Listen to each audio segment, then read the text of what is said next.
In recent days, Britain has experienced heightened tension. The country witnessed one of the worst outbreaks of violent clashes between anti-immigrant demonstrators and counter-protesters. The trigger for these clashes was the murder of 3 young girls in northwest England. The unrest fueled by propaganda and misinformation has spread to many towns and cities, including Rotterdam and Manchester.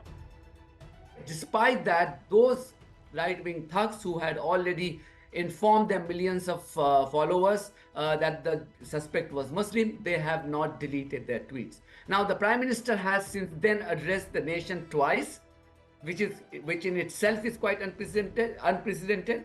But what he's not done is to take strictest of actions against these individuals who have been involved in spreading the fake news, or even take actions against Twitter. This is not a protest that has got out of hand. It is a group of individuals who are absolutely bent on violence. False claims that the knife attacker was a Muslim immigrant incited anger among far-right supporters. To combat misinformation, Judge Andrew Minari clarified that the attacker was born in Wales to Rwandan parents. However, far-right groups have tried to exploit this situation to amplify their anti-immigrant message, with anti-immigration activists organizing online protests.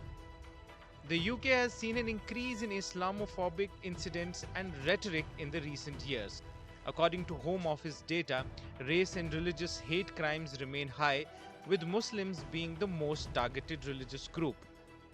I think we have to be really, really careful with this sort of branding of fake news and misinformation, because we're seeing in the UK in mainstream media, so the main media outlets, your BBCs, your Skys, your ITVs, these outlets are not trusted in the UK. They have some of the lowest rating in terms of trust across the whole of Europe, across the world. People do not trust mainstream media in this country anymore. And so it's really hard in this country to know what information is true and what's not. Tommy Robinson has emerged as one of the key figures behind these protests. He has been a former leader of the English Defence League and has had a history of legal issues. He continues to aggressively influence far-right activism, particularly against Muslim immigrants in the United Kingdom.